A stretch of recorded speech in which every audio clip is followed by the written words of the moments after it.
When you look at the liturgical year in the Christian community, the cycle of our festivals, you've observed that the first half of the year is really congested with those festivals. We change colors on our altar constantly.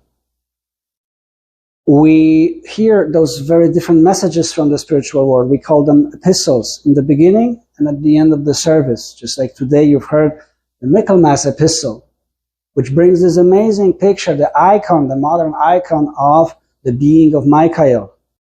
The second part of the year has pretty much only two big festivals. That of St. John the Baptist, we're celebrated on the 24th of June for 4 consecutive Sundays, and that of St. Michael, Michaelmas, which begins on September 29th.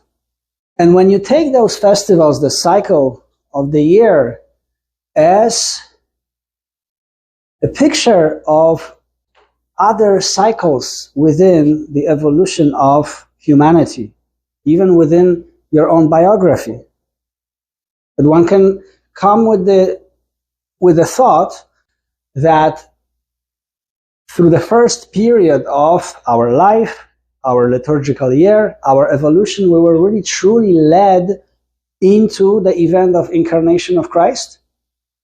From Advent, the great expectation, all through those stages, all the way to Easter. Then through the great event of Ascension, when his life spirit joined with the planetary body of Earth forever and ever. And the event of Pentecost, when the consciousness of this event was given to human beings like us to cherish forever and work out of it. And the second part of this year, of our biographies, of Earth's evolution, truly belongs to us. And as sort of two witnesses, two pillars, two great helpers, we do have those two great individualities, that of John Elijah and that of Archangel Michael. Rudolf Steiner actually pointed out to the fact that there is a connection, very deep connection between these two, between Michael and John the Baptist, the bearer of the great Adamic soul. Namely, that spiritual individuality, Michael, of whom we hear in the epistle that his feet are free of the weight of earth. That means, as a spiritual being, unlike Christ, he's never incarnated to the level of physical body.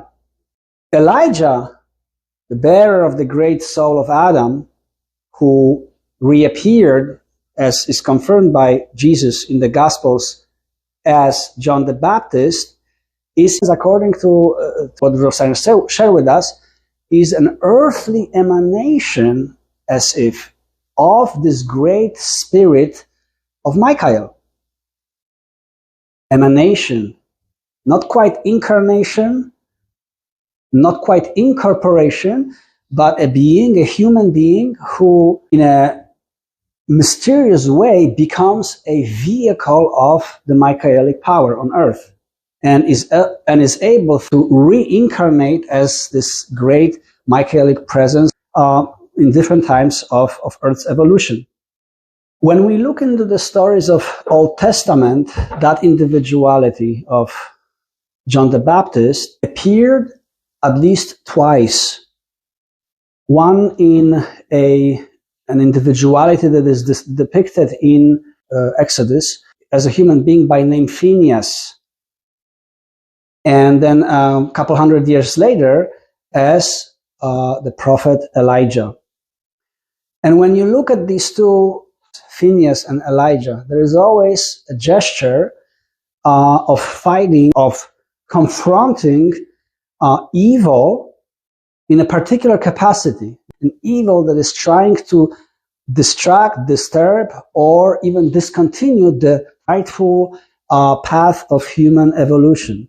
And that rightful path of the human evolution is something that Rudolf Steiner called in the occult science the path of the Grail.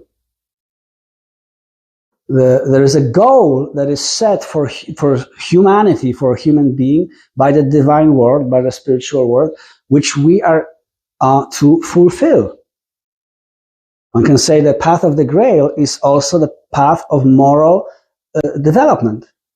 And not only in my particular biography, that too, but as humanity as a whole, from the time of Adam, the first man, Adam and Eve, all the way to the time when humanity will no longer be able to dwell in the physical bodies as we are today. And when you look at these stories of Phinehas and particularly of Elijah, which is in a way reflected later in the story of St. John the Baptist, there this confrontation with evil always has to do with challenging authority, challenging establishment, what we would call today establishment.